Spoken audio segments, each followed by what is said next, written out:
Are you repeating the same relationship patterns? Do you find yourself with the same kind of person over and over again? Or perhaps you're feeling attacked by this ad. Therapy can help you figure it out. Visit BetterHelp.com/lovehour to break the cycle. Again, visit BetterHelp.com/lovehour and start the cycle of breaking.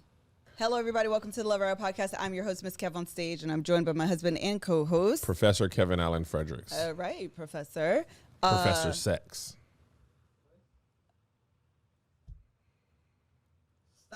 What's happening? What is this? What am I not getting? You don't know what this is? Spock. God dog it. Two in the hole. pink. 2 in the pink, 1 in the stink. Ayo. This is our symbol. Who is our? People who believe in this. I just like saying I'm not a proponent. Love Hour. Also. Okay. What is the Spock symbol? It's 2 and 2. That's a lot. 2 and That's 2 also is Neptune's. 2 and 2 is also Love Connection. Yeah. He's a MAGA, though. God dog it. Chuck Woolery. Big MAGA. Big. My show is not Big holy, MAGA. but he's very inspo vibes for Love on Stage. Yeah. It's a new version of it with blacks. No, literally. By the way, I talked about this on the podcast. I want to tell you again here. Tell me. Congratulations on Love on Stage. Oh, thank you. What an amazing concept, execution, production value. It's the most like a show that we have on the app. Thank you. It looks so well done. And it's great. I have a good time. I'd be watching the episodes even though I've seen them or was filming them. I'd be like, Bria, that Bria though, Robert. That Bria though. We So could do anyway. that for this week in the Fredericks. No, we cannot. No, briefly I can because we dropped the first episode. Monty. We can do both. We can have more than one topic within the topic. Look at my widow pupper. Fine, start with Monty. Monty boy, I'm so sad you're not with us right now. So we actually got Monty. I think when we shot this was on Sunday. We were getting him the following Tuesday. So we've officially had him for 1 week. He's today. 1 week of Fredericks. And you guys, he's not JoJo's dog. I know. That really was the plan. Actually, I don't think I ever fully anticipated being Josiah's dog, simply because we were the ones doing all of the research. I like watching all the YouTube videos. I found Zach George, and everyone's told me to watch Zach George, so I know he's like exemplary in the like dog training community. Highly recommend him. Monty has had probably 3 accidents in the week we've had. Yes, and that's why he's not JoJo's dog. Joe is not waking up at 6. No. And standing out in the cold No. and letting Monty doodle his life away and then picking it up. First of all, yuck. Putting your hand in the bag, When it's still warm. picking up warm dog doodle. I have to hold my breath. I almost threw up this morning. This boy had his fill of food last night. He doodled 3-spot, pissed like an old war vet. Then doodled and he's like, now clean that up. And I'm going back inside and bring that chew toy and the one with the ropes. Because I like And that I'm one. going back inside. He literally peed and pooped and went and waited by the door. I don't do Kev does the morning shift, but I will say Listen. this: on whatever day y'all got back, Sunday, I was talking to my dad, and Monty was like, doing the little circular thing that lets you know he got to use the bathroom. So I was like, let me take him outside. So I took him outside.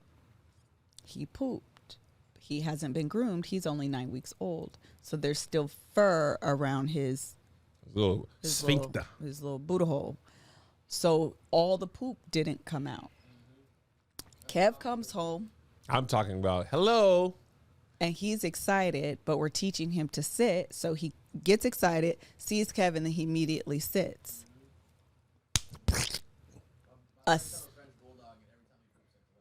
Yes. I know, a friend of mine said the same thing. I wasn't aware. I'm going to throw up right now. Melissa, and then Kev literally just got off the plane, off the airport. He came. I said, I can't do it. so not only did he do one little dot, Oh, that's what he did a little half circle. He took and did this. But he'll pull with his front legs. Yes. Yes. Like this. So he'd been doing that outside in the grass, and I didn't realize what he was doing. So now Melissa's like, there's dog wipes for him. And I was like, because you have to wipe his butt. It was mud butt. So you either wipe his butt or he's going to get doodle all over your floor. I was sitting there wiping a dog's butt, and I was just like, I didn't sign up for this. Ugh, Where was Joe? Again. For all those who say we took his dog, where was Joe then when his butt needed to be wiped? Where was Joe this morning? Oh, peacefully asleep. Yes, he Where's was. Joe at 11:30 when Monty's like, hey, gotta piss. I'm going to whimper or I'm going to piss. Yes. It's And you had me to or take him Melissa out. taking him out and standing in the cold while JoJo just can't you, sleep, dreaming. Yes. JoJo just gets to come home and go, good boy, good and worry boy. about him. He worried about him like he's worried about Monty the way I imagine my mom felt when she watched my kids when they were babies, and I'm trying to tell her like, make sure you do this, as if she didn't raise me. That's how Joe does me. Yes. Did you take him out? Did he eat, little boy? I still make sure you eat and put deodorant on and wipe your butt. You don't think I can take care of this little dog? Yes, he ate, little boy. That's how I feel that Joe does me. And I'll be like, first of all, how about you go wipe the crust out of your eyes before you ask me a question? Took Monty, when I dropped JoJo off at school, I was looking at him. He was like, you don't want to leave me here? Come on, man, I'll be all alone. Just let me ride with y'all. All right, man, come on. And be quiet for the people who remember that I used to make small eyes at the people in Target. So when I went and picked Joe up from school yesterday, who was I holding? Was he excited? Ah, hey, Monty boy, give me a kiss. And I'd be like, don't let him kiss you, man. He licks his balls after he pees. He loves it. I just think it's adorable. I honestly, I think it's like all mom influencers right now are having babies. Like right now, like everyone's doing either a baby announcement or like they're doing belly pictures. Like everyone's pregnant. And like the first time Josiah turned 13 on Sunday, the 19th. Which, all the way, also wild. Oh, the morning I was fine. We sang happy birthday to him, no problem. Kev came home. We went to a game. All was fine. Before the game, we went to Starbucks. Kev was in the car. Kev was in Starbucks. And I turned around and I said, Joey, you're 13. You're not going to be my baby anymore. And then I said, I think I'm going to cry. And he was like, please don't cry. You don't need to cry. And I was like, no, I am. And I was a blubbering fool. Were you really Yes, in front of him? And then he felt so bad. So he put his head behind because he was in the back seat behind so I'm in the passenger seat. So he must have been behind the driver's seat, and he put his head so he couldn't cover his face, so he could cover his face because he'd be trying to act all hard, but he's really sensitive. So if I'm crying, he's going to start crying. And so I immediately got out the car, got myself together. I said, just give me a hug. He was crying? No, I think he just, Joey's sensitive. His eyes just well up because he sees somebody else cry. He's just an empathy crier like his mama. So I just went over and gave him a hug. And I feel like Isaiah getting older is acceptable because he's the oldest and I get it.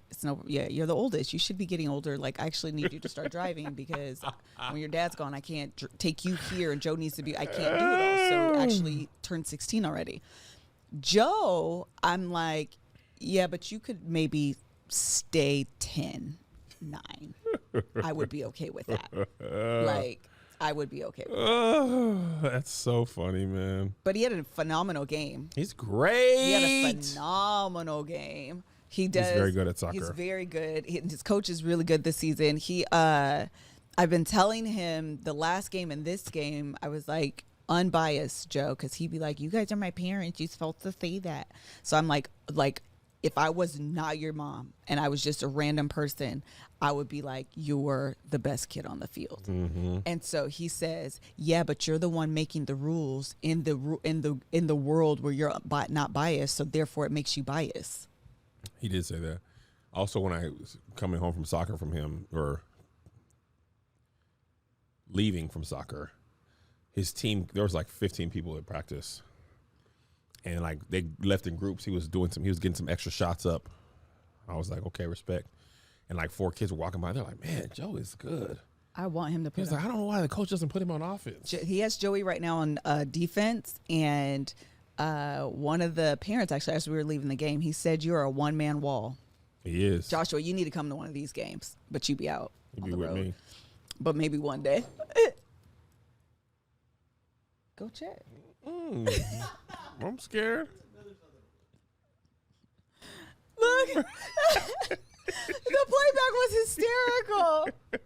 Oh, that's hilarious. Yeah. Anyway, the point is that was this week's in the Fredericks. My baby boy turned 13. We got him a dog for like a day, and then he was our dog for the rest. And that's life. It sucks for him. And then Joey had a phenomenal game, and our dog pooped outside and then brought it inside. And oftentimes, that's life.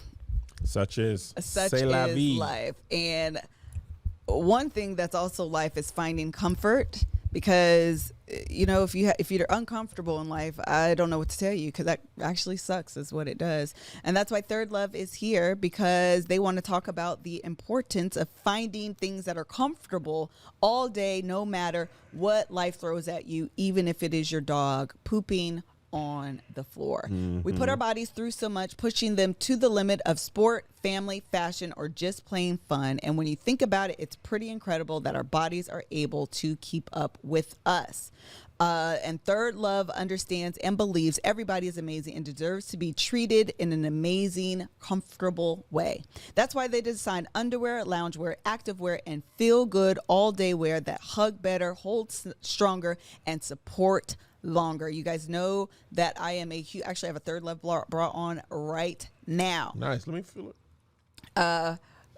ThirdLove is all about the half cup sizes. They're all about comfort. They're all about straps that don't slip and don't dig. And they have over 90,000 five-star reviews. And when I tell you they do not lie, they do not lie. The fitting room has helped over 18 million women find their true bra size, and you could be next. Do you know, over 66% of women are wearing the wrong size bra? So more likely, 66%? yeah, I may have made that statistic up, but it is really high. So anyway, chances are you're out there with the wrong fit size bra on. So you take this Fit Finder quiz. They'll help you find your size based on your cup and all of these different questions that they'll ask. And the ThirdLove's team of expert fit stylists is available via chat or text to answer all of your questions. The ThirdLove is the largest donor of undergarments in the U.S., so that's also something you can feel really good about. Feeling is believing. Upgrade to everyday pieces that your body love as much as you do. Right now, you can get 20% off your first order at thirdlove.com/lovehour. Love hour. That's 20% off at thirdlove.com/lovehour. Love hour. I forgot the Love in Action, so I will make sure to bring it next week. But I did buy Fruity Pebble Kit Kats. And so you guys were sending me a bunch of stuff, so I'll make sure to bring them to the office when we shoot on Thursday for the Bald and the Beautiful, so that way we can make sure we taste them. We should do it all together then, but we have a pumpkin pie one and a sweet corn soda. We did pumpkin pie soda when we were at the soundstage. Oh, then I have sweet. Oh, then there's another orange one. It's sweet corn is at the house. Sweet corn is yellow, and there's another orange one. Oh, I know what it is. It's buffalo chicken. Yes. It's buffalo chicken. So we will taste those next week. I apologize. Really quickly, something that's coming up in the news this week is her name Jenny May? Jenny Mai? Jeezy's wife? Yes. Yeah. Is pregnant, and she didn't want to get pregnant or have kids. She was vehemently against having kids with her ex-husband. Oh. And so that's kind of all the rage. And I think I was honestly confused. I'm not going to lie. I was a little bit kind of taken aback, because it seemed like she was very there are women who do not want children, and then there are women who do not want children with their current partner. Mm-hmm. I thought she was the former, meaning she just did not want children.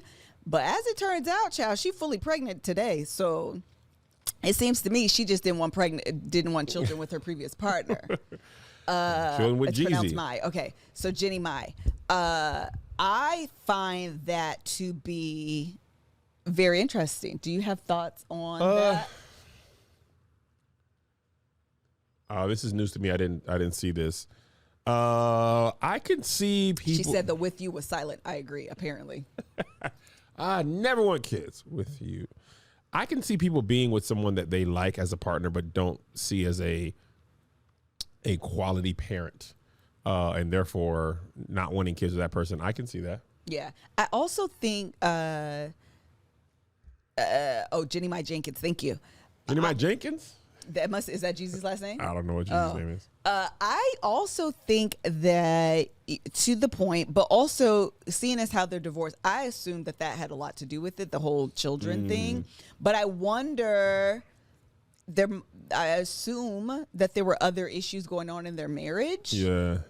And the fact that their divorce kind of speaks to it as well. Alexina says she regularly talks of her previous relation being unhealthy and not feeling safe. Boom. That's what I was going to say. That there was probably other things happening that made her feel as if either this isn't going to last or I don't feel secure enough in this relationship to develop that type of bond. Because the thing about children, they are a permanent fixture. You can leave me, but them is still going to be our kids together. Exactly. So no matter what, we will be bonded and connected with each other through this child. And the fact she says she finally feels safe with Jeezy. I think it actually does speak to the security that she feels in this relationship, because they haven't even been married that long, right? I think they've been together a long time, but I don't know that they've been married a long time. Yeah, I find it's child. Let that be a lesson to you. Let that be a lesson to you.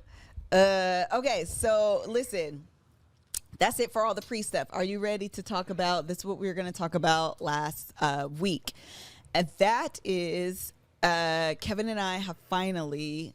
Actually, I'm happy we didn't talk about it last week because we got that email and we were kind of stressed anyway. Yes, we were. So Kevin and I have finally found a couples therapist that we both like, and I kind of want to talk to our experience about it, because a lot of people.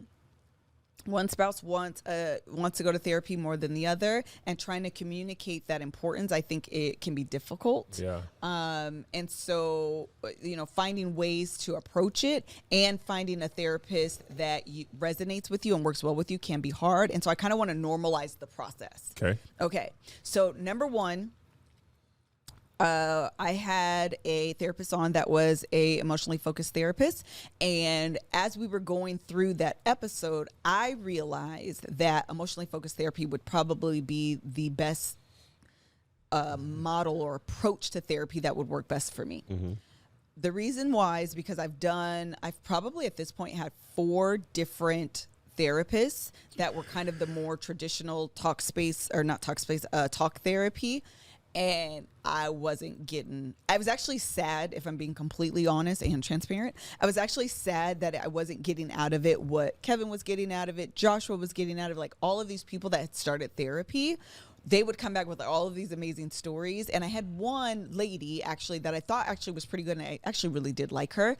But she was flaky than a mug. She was always canceling, like the whole thing about it. And I was like, I used to be really frustrated. Yeah, I used to be so frustrated because I'm like, I'm trying to develop this bond and connection with you, but you're super flaky, basically. So that's not working for me. I'd rather move on. Mm-hmm. So I found it to be really like disappointing and kind of frustrating. So I just kind of want to first like normalize the fact that finding a therapist can take time.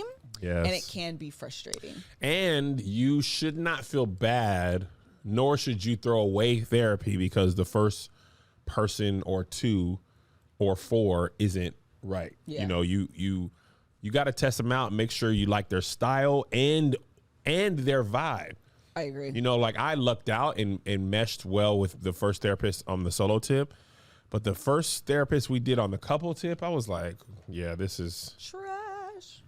He felt like he didn't want to be there. I was just like, you don't want to be here, then we don't want to be here. But you're gonna spend that. You're gonna cash that check the same. So I need you to feel more. I don't know. It just didn't work. And a lot of people, when I talk about therapy online, I mean, cut you off. Go ahead. They be like, I tried once and I didn't like that person. So I feel they throw away therapy as a whole, because of the person, the therapist. And I think it's probably less common to click with the first person, and that's your forever therapist. Yeah, Joshua, did you find your therapist the first time? So, they were. She what? She's like, sorry, I probably should, because she lives in. Oh, yes. I got in here for like 3 weeks. Oh. No, that's good. No, go. I just want to kind of normalize the process by sharing my experience that I did not work with a therapist right away. Like, over the course of the last year, to be honest. I wasn't able to find one. And so if you're frustrated in that process, the other thing may be to understand the different approaches to therapy and try that. Because the first therapist I went to that was EFT, I liked. The very first one I liked. And so I didn't have that understanding with everything that I know on this platform. You know, I've said this the other day, like I'm actually the first student of this platform. Even as a host, I am literally the first student. So in having, I can't think of her name right now, but anyway, in having her on the show, I realized, oh, this approach works for me. So that might be understand, like when you're reading you're searching for a therapist, read their bio and understand their approach. I'm not saying you have to do a deep dive into it, but in learning about it, it may help you understand what approach is best for you. And I'll tell you why. The emotionally focused therapy, or EFT, worked really well and is working really well for me specifically is because of how much I know. I know you guys remember I've had 3 or 4 therapists, including this one as well, actually, who have all said in some way, and I kid you not, this is not an exaggeration or a pat on my back. Everyone has said this.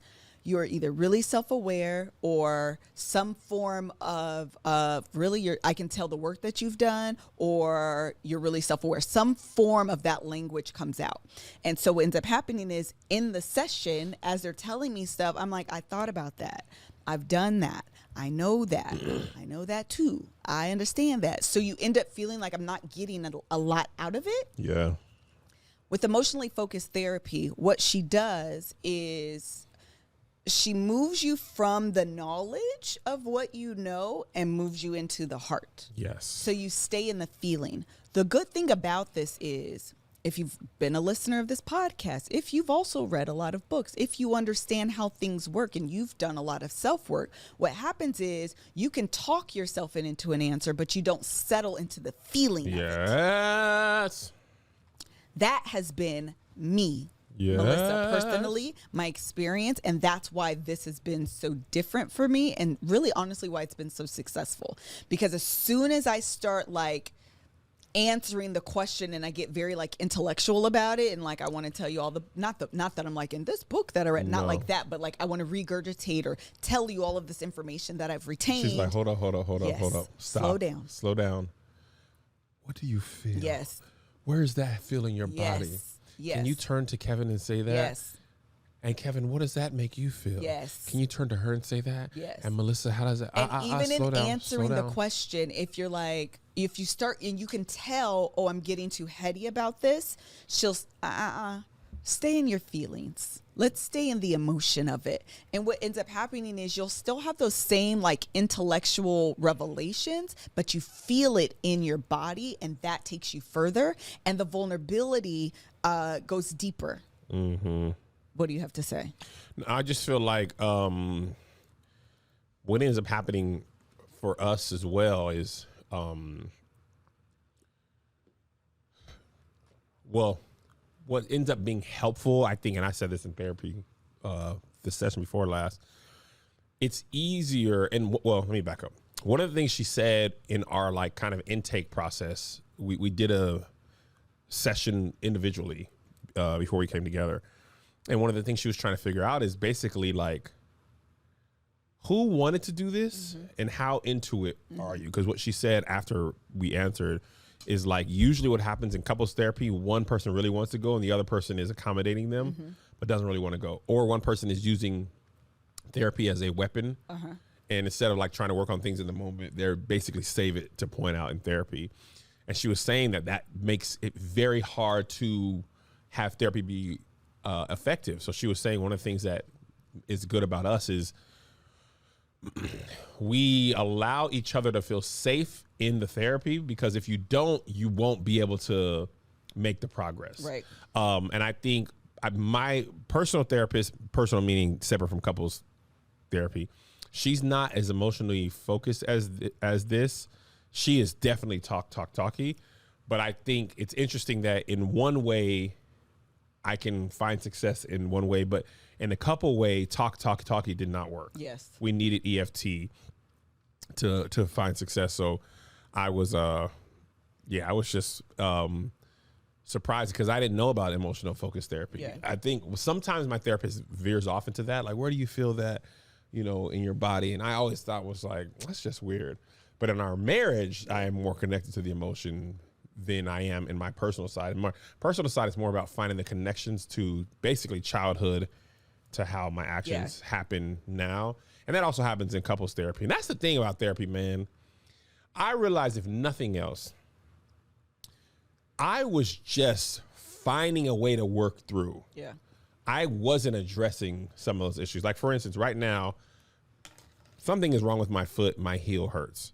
So to alleviate some of the pressure on my heel, the last 2 days I've been walking kind of on the ball of my feet. So that's an accommodation to relieve pain from my heel. Right. But all it does is add strength to my calf. And I think that's what we do in life. We just compartmentalize the feeling and find a way to work around it or through it or avoid it. But it still comes out in one way or another, or it comes out in pain in another way. Like, you end up inflicting pain on your wife, your kids, or whatever, and you don't even realize where it comes from. And the last thought, because I feel like I've been talking a long time, That's fine. it's not always connected to trauma. No. I thought it was all my therapy, the personal tip was going to be about my real dad not being around. I found so many connective pieces in things that I didn't even classify as traumatic in my life. Yeah. But they were, what is that? What was that thing from Loki when it went up and spiked? Nexus events. Oh, yes. There are so many Nexus events, and they're not all traumatic. Yes. It can be a positive memory. It could be how somebody answered. You just be like for me, I'll give you an example. When I got my first apartment, I was $200 short on the rent. They asked me for the rent on the first day. It felt like I moved in, and the first was on a Saturday. Mm-hmm. And I thought, well, surely they're not I can pay it on Monday. And I didn't have it all. Wrong.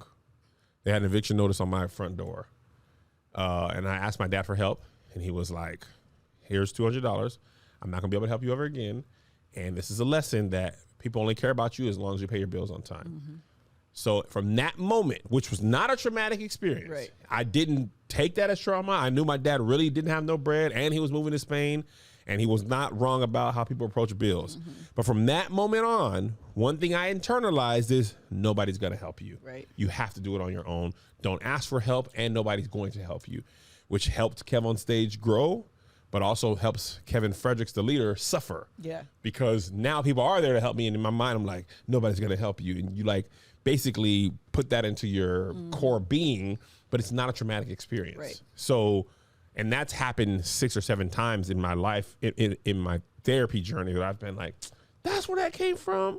And my therapist is for sure the last thing I'll say. She was like, make sure you understand why you do what you do. It's not necessarily that you shouldn't do things at all. She was like, you need to be a shrewd businessman sometimes, but you need to understand where that comes from and why you're doing it. The danger is when you don't know why you act, how you act, why you act the way you do. The way you do, and what it's connected to is when you inflict, danger on people. So therapy is a harm.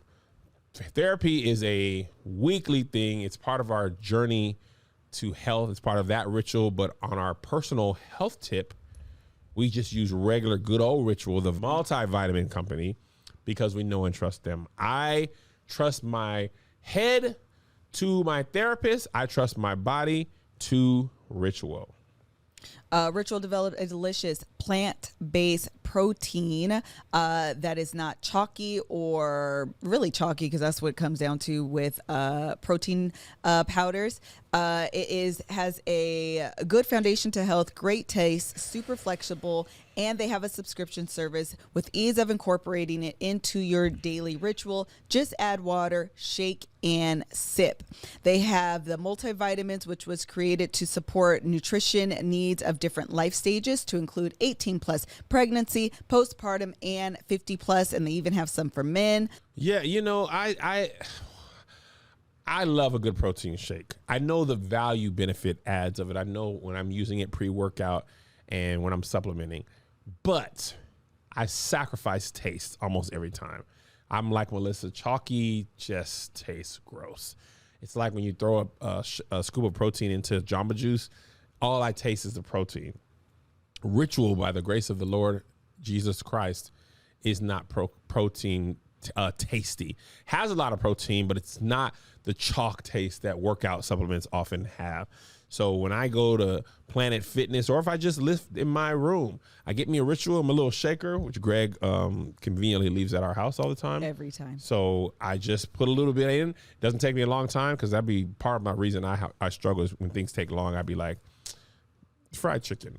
But because Ritual is so quick and easy to make, I'd be like, shake, shake, shake, drink, drink, drink, on about my day. So why not shake up your Ritual to make trying something new less scary? Ritual offers a money-back guarantee if you're not 100% in love.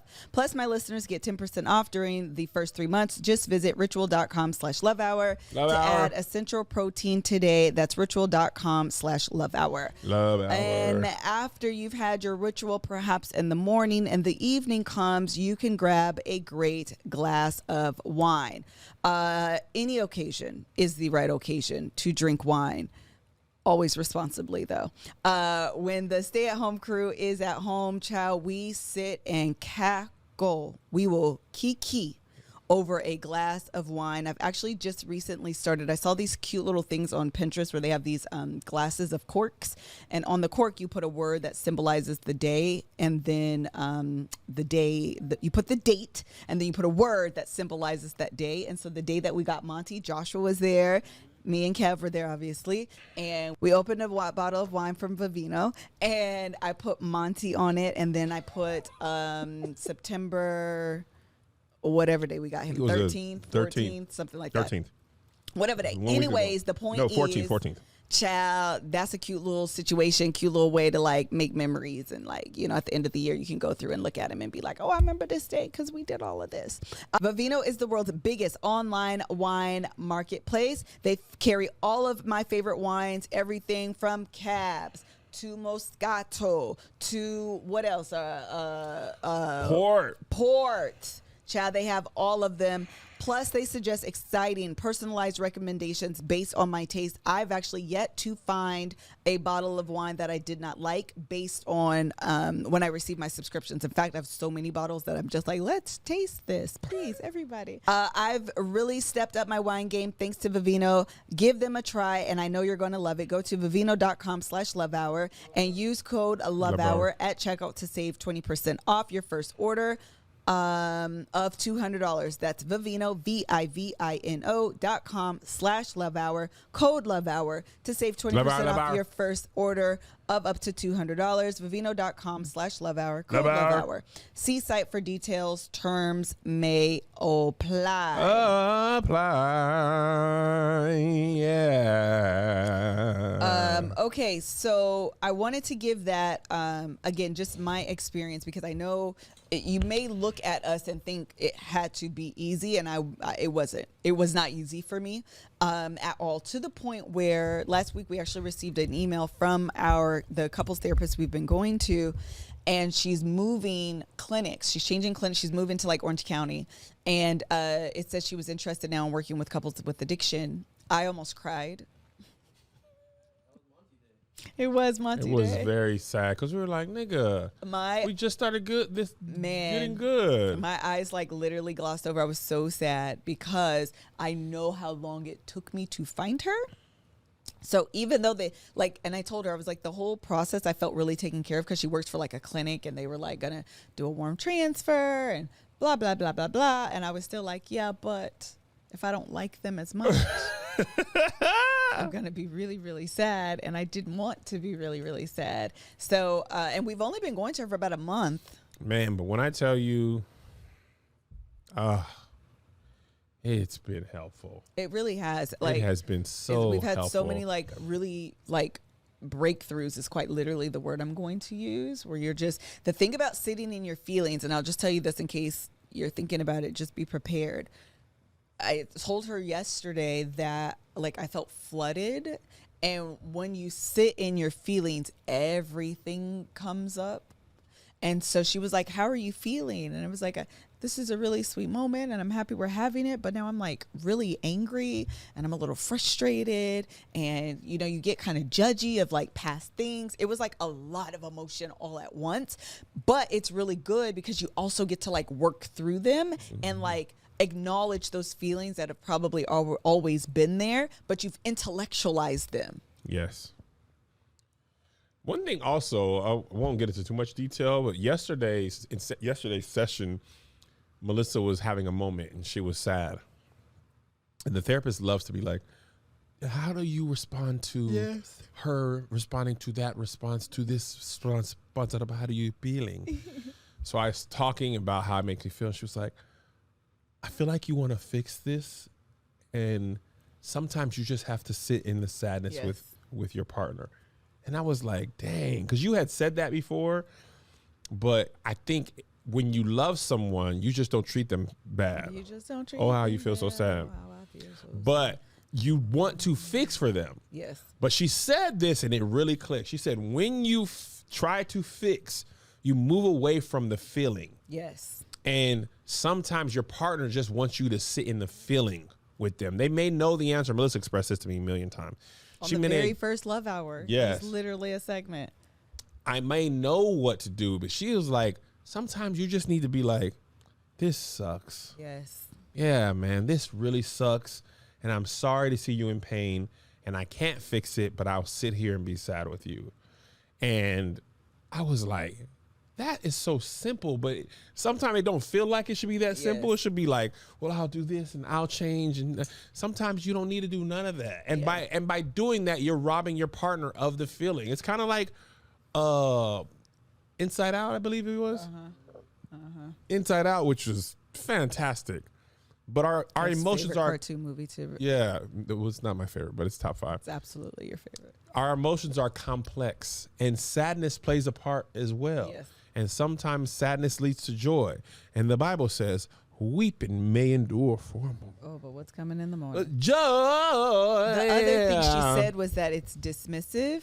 Dismissive. That's the word I was trying to find. Is that it's dismissive. And I remember early on, we talked about it in Love Hour and people were like, I don't understand what she's saying.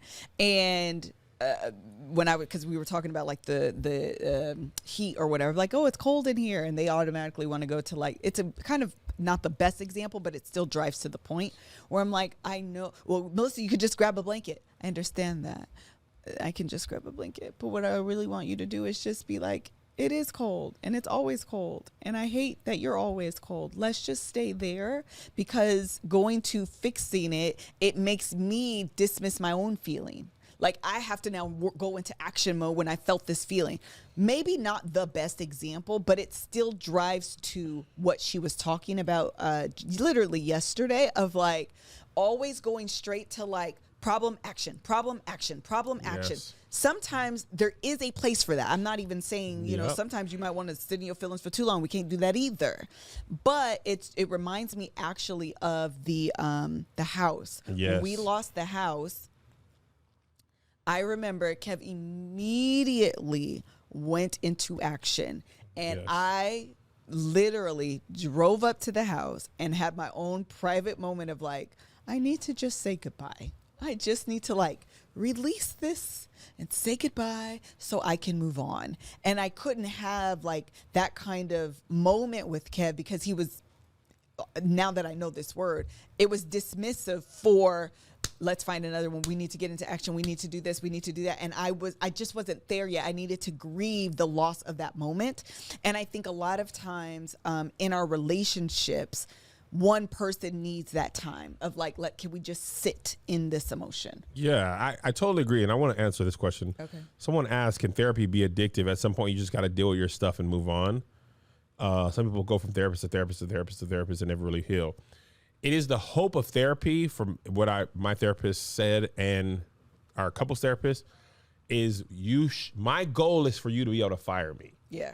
And what Melissa and I have worked on, and things that made me the most excited, is you should learn the tools to assess and neutralize or understand your feelings in the moment. Right. Right. So that's the growth that we've had, is like after therapy, we can say in the moment, the next 2 or 3 days, hey, this is happening. Is this making you feel like X, Y, and Z? Because I do agree that that's a possibility. It's like some people, we call them forever students. They never want to actually go to work, so they just keep going to school and getting loans and going to school because they're really trying to avoid the issue. Yeah. A good therapist should be working for you to not have to go to therapy for those same issues, right? And a good client should be using that stuff. If you're not going to put, if I just go to therapy, me and Melissa just go and talk, and I never implement them, it's not as effective. I do want to say, though, and our therapist, I almost said her name, but our therapist has actually said this. She actually doesn't provide us any like interventions or actionable steps. Yeah. She actually, all she does is have us like sit in kind of the feelings, and we talk through like the connection points, and like literally she asked me, she was like, I know you know where this is going. I was like, yes, I know where this is going, woman, and I don't have an answer. But she was like, where did you first learn this behavior? Like, I ask myself this all the time. Anyway, we ended up coming to an answer, but in that you have your own kind of revelations about like, okay, I no longer want to act like this, so let me try to actively not act like that. Right. And so that is kind of what happens after therapy. And I think the beautiful thing specifically about the emotionally focused therapy as a form of couples therapy is that if you struggle with vulnerability, if you struggle with honesty, if you struggle with transparency, if communication is an issue in your relationship, this allows you to dive really deep. And that's going to create a safe space to have that sort of communication. Yeah, and listen. We can give, do you want to give the palace example? Yeah, we can do that. Go ahead. I feel like that's not going so deep. So, one aha moment in our therapy journey was as we build the Kev on Stage Studios empire, whatever that is, whatever that looks like, I realized we're talking about, I think it was actually the Love Hour, the continuation of it. And Melissa was, I don't remember how we got into it, but the bottom line is this. Melissa was like, we were talking about not wanting to do it in the drawbacks and pros and cons. And she was asking me about it. And I'm like, you don't worry about the money, because the Love Hour can be lucrative. You know, it's a good podcast, solid listener base, you know, longevity, high audio listener, all that stuff. So I'm like, you know what, Liz, don't worry about it. Yeah. Don't worry about the money.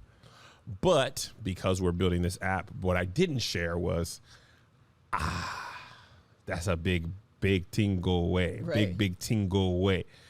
Bills for the app, they no go away. They stay. So what Melissa was like, you know, because there was another podcast that I wanted to do. And I'm like, part of it is I'm not going on tour as much next year. So I'm trying to find ways to replace income so I don't have to go on the road and be exhausted all the time. So Melissa was like, man, you know, it's like you said, let's not do the Love Hour. Then you went and replaced it with something. Right. And the part that I didn't share with her was when I said you can stop, in my mind, I also said I'm going to pick up. Right. I'll pick up something to recover that income. So Melissa and I and the therapist realized Melissa wants to share the burden, and I want to relieve her of the burden. Right. And in my mind, Melissa is the queen in the castle, which I go out, like if you watch Game of Thrones, there's a scene where Jon Snow pulls his sword out and there's like 1,000 horses coming at him and it looks like he's going to die, but he's like, I'm going to die protecting what I believe in. Melissa's like, I don't want to be, you know, I realized, actually I said this analogy fully and Melissa agreed and my therapist agreed. And also, quick aside, the therapist said she quoted me to her other therapist friends. And I was like, how about that? Usually it's us saying, look what my therapist said and sharing with the world. Yeah. But she went to her therapist and was like, my client said this. And I was like, look who's tweet gramming now. But Melissa wants to be, I was like, it seems like I've tried to put you in the castle where it's safe and protect you, and you want to be out on the battlefield with me. So it was so revelatory for us, and my therapist was like, she was about to cry. I was really had a great session. And now that's a moment we realize in therapy, right? So that's the boom, that's the aha. The outside work is when we revisit the conversations, I can say, does this make you feel like the queen in the castle, right, or the queen on the battlefield? Because it's not my place to tell Melissa, my partner, I'm going to put you up in that castle and I'm going to work. When she has clearly communicated that her love is to share in the burden and I don't have to carry it. But watch this. Remember what I talked about? My dad and the $200, that shows up in me saying, I got it. Yeah. Whether I got it or not, I will figure it out. So I'm still playing back a non-traumatic moment of asking my dad for $200. And now that's coming out as when Melissa says she doesn't want to do the love hour, I say, don't worry about it, baby. You don't have to. Right. And what I really mean is I'll figure out how to replace that income, which was not the understanding she had. Right. So now we can reassess whether we do the love hour or not based on how we actually feel and what's the healthy part of our relationship as opposed to me doing what I think is best. Like, I didn't marry a woman who is like, oh, my husband got it. I'm going to just get my nails done and go trips and buy purses, which is all things Melissa does. But she also gets into producing and does this, does the Love on Stage show, creates her own budgets. So you know what I'm saying? Like, and she veers more towards that side. But I was putting her in a position where she felt like she wasn't valuable when she wants to be like, nigga, we just saw Shang-Chi the other day. Yeah. And his sister was out there fighting with him every time. Mm-hmm. Her sister wasn't like, oh, protect me. She was killing niggas. She was doing spin kicks. And so that night when I was at JoJo's soccer practice, it's always weird for us because we go from therapy to soccer. I go to soccer right after. So we'd be crying and snotting and be like, okay, JoJo, we come. But I sent Melissa a picture of Bonnie and Clyde with my head on Bonnie, or my head on Clyde. Yeah. Clyde's the man. Yeah. And her head on Bonnie. Ain't nobody talking to you, Surrey. She don't never. But now at this part in our relationship, I can say, I can apply that in actual. And the other thing that they don't tell you about in therapy is your connection point. You be so connected on the like emotional tip that it leads to great sex. Hello. And even when I'm exhausted, and I know we got a good potential of good sex, Blue Chew will be like, I got your back, Kev. I know y'all feel real connected, but your weenie, he tired, boy, tired. He's sleepy, boy. He been on the road. You had a red eye. You woke up at 4 o'clock New York time and flew halfway across the country and you couldn't get to sleep. And the coochie is available to you for purchase. For activity, for kissing, for licking, and for sticking. I'm not for purchase. No purchase necessary. We're prohibited. But the coochie is available for you for pleasure. No, I am expensive. I'm just not for sale. A whole word. The coochie is available to you for pleasure, but you gotta meet it there. You got to be strong in the morning and in the evening and the night. And with Blue Chew, even if I ain't got it, I need a little help. I'm not ashamed. I'm closing in on 40. Hello. Some days they don't want to go where I want to be, need to go. So Blue Chew comes and helps me. Listen, fall is here and we could all use a stiff breeze. Hardwood floors, baby. That's me laying on the ground after a Blue Chew.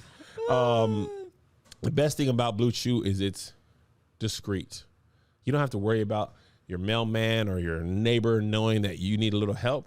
They won't know what's in the mail. They'll be like, oh, this person is just receiving some sort of package. And oh, yeah, you're receiving a package for your package. Hey-oh. With Blue Chew, I can get the erection that I deserve. And thine coochie can get the peen that it deserves. Not a half chubby. Nobody wants a half chub, quarter chub. You want the full Monty. No, Monty, not you. Monty Python. Yeah, you the Monty and I'm the Python. Listen. If you could benefit from extra confidence in the bedroom when it's time to perform, Blue Chew can help. And then we've got a special deal for our listeners. Try Blue Chew for free when you use our promo code LOVE at checkout. Just pay $5 for shipping. That's BlueChew.com, promo code LOVE for your first month free. Visit BlueChew.com for more details and important safety information. And we thank Blue Chew for sponsoring the podcast.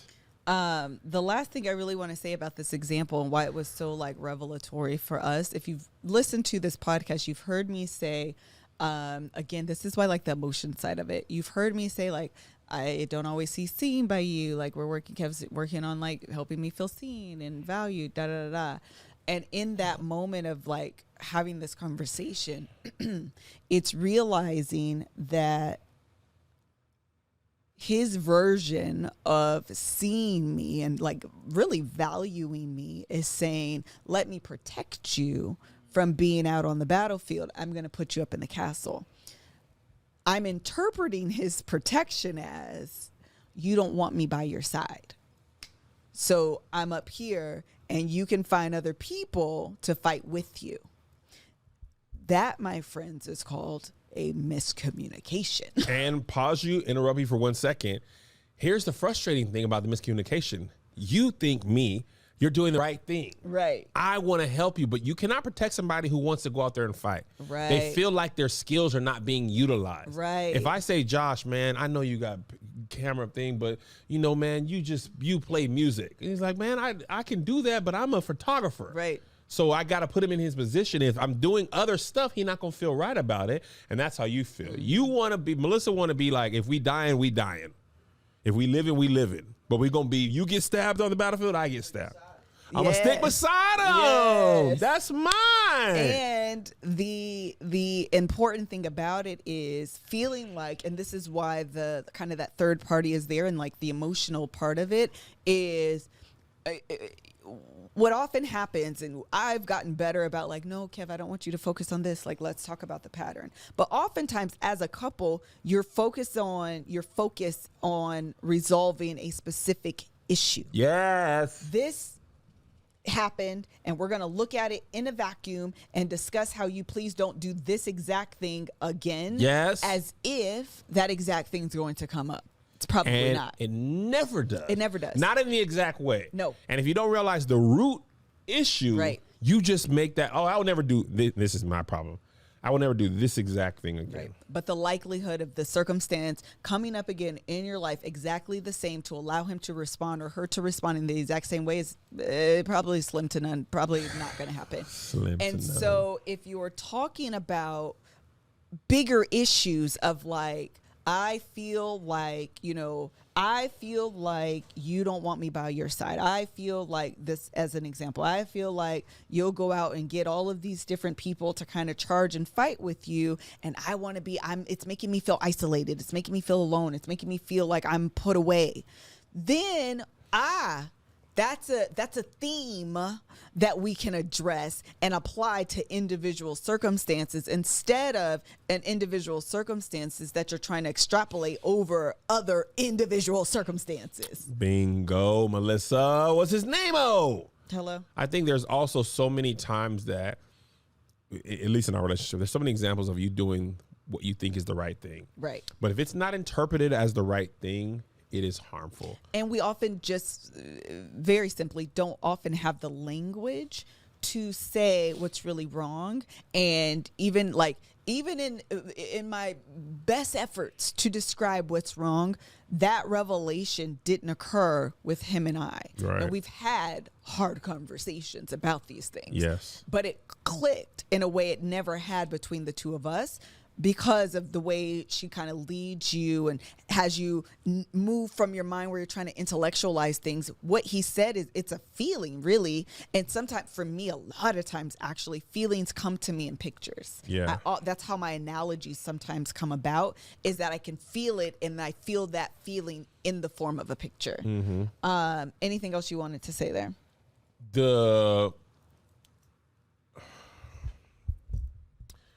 The value of therapy on a personal level, on a couple level, is invaluable.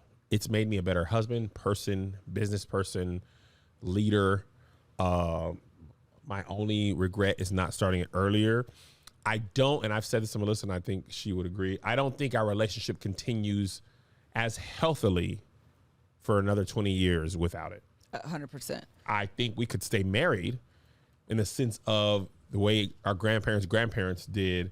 It's just like, well, I'm gonna just be married. Mm-hmm. I ain't never, you just kind of accept. Yeah. This is gonna be what it is, and this is about as happy as I'm gonna be, or he or she is never gonna be doing this. But I think in the area of transition, in the area of this business, in the area of the boys moving out in the next 5 to 10 years, transitioning those seasons is gonna be important, but also understanding the concept. It's like with math. Mm-hmm. They teach concept. If you can understand the concept, the specific questions are easy. 100%. If you don't understand the concept, 100%. It looks like gibberish. 100%. And I struggle with math, And a lot of times, one of the things about moving around a Felt lot. like an ad, but it's not. No, it's not. I struggle with math, and one of the reasons I was talking to somebody about this, a math teacher, he was like, if you move around a lot, Yes. when the concept is taught, it all seems hard because you miss the concept. And we were military and poor people tend to move around a lot.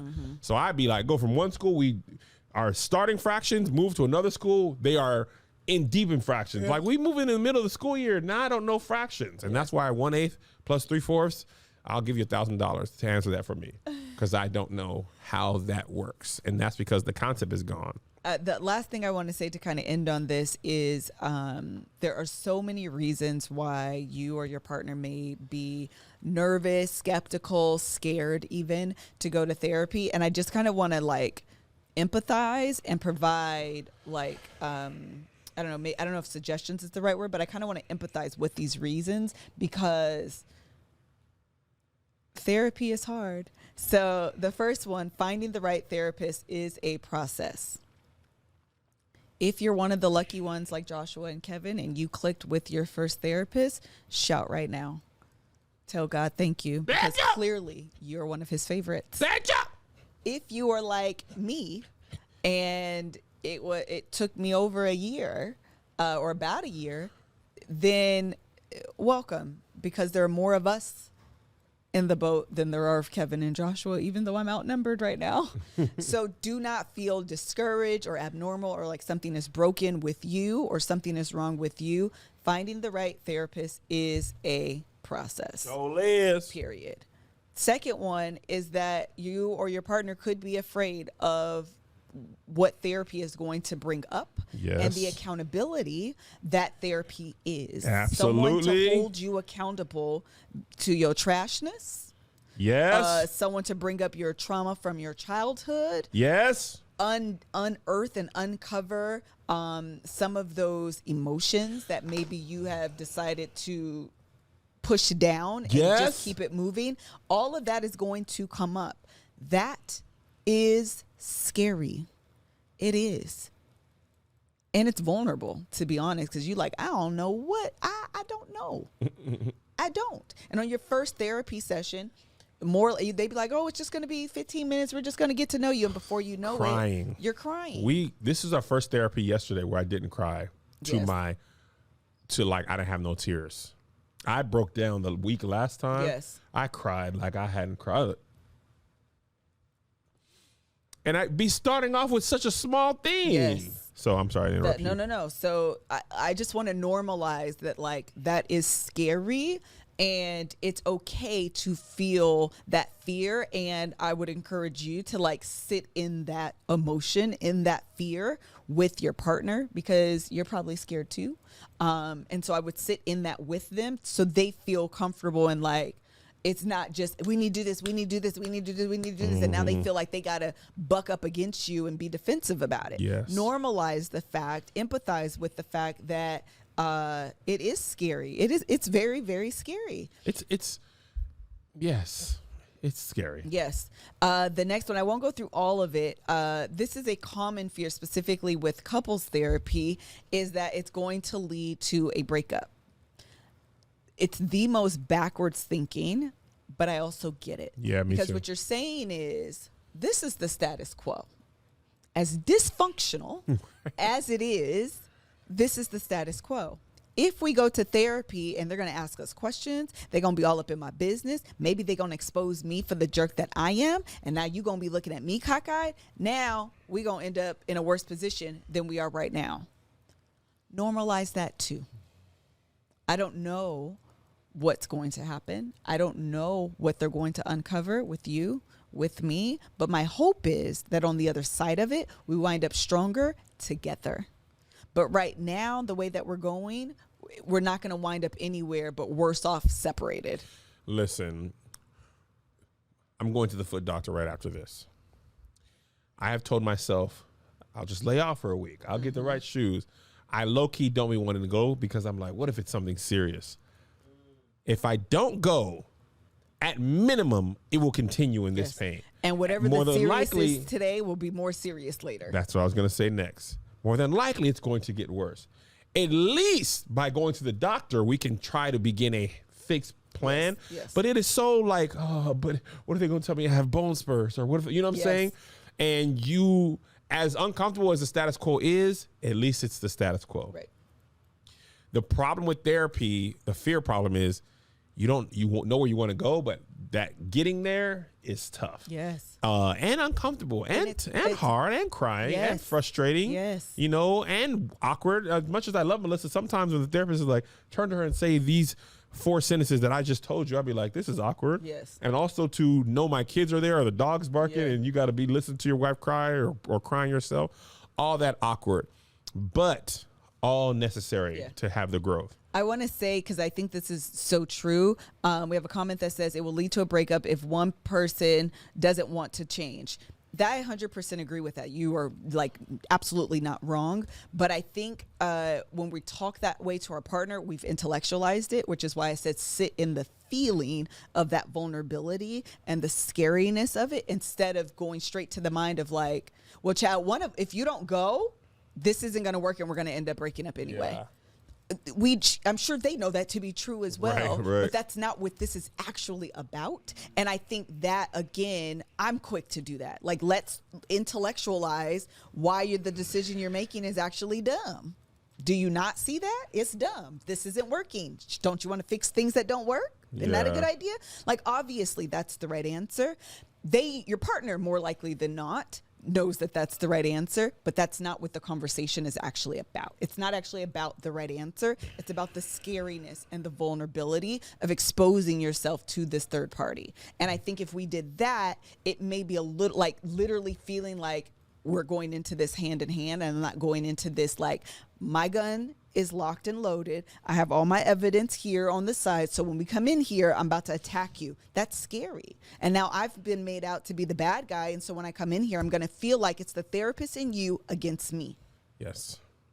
Who wants to be put in that position? Absolutely. Next one is Wait, hold on. shame. I want to say something. Oh, go ahead. Somebody said, what if you don't even know where to start with couple therapy? What are we going to talk about? That's the therapist's job. 100%. They know how to get you talking. They know the right questions. With our therapy, she always starts with how was last week? Yes. And we even start with what's something that went well. And that starting point can lead to an unraveling of feelings. Matter of fact, the last 2 or 3 weeks, at least 2, we had a great conversation about this. The whole Queen and the Castle thing came from us having a good conversation about, hey, we had an honest conversation that we usually would have not had or not have had as openly.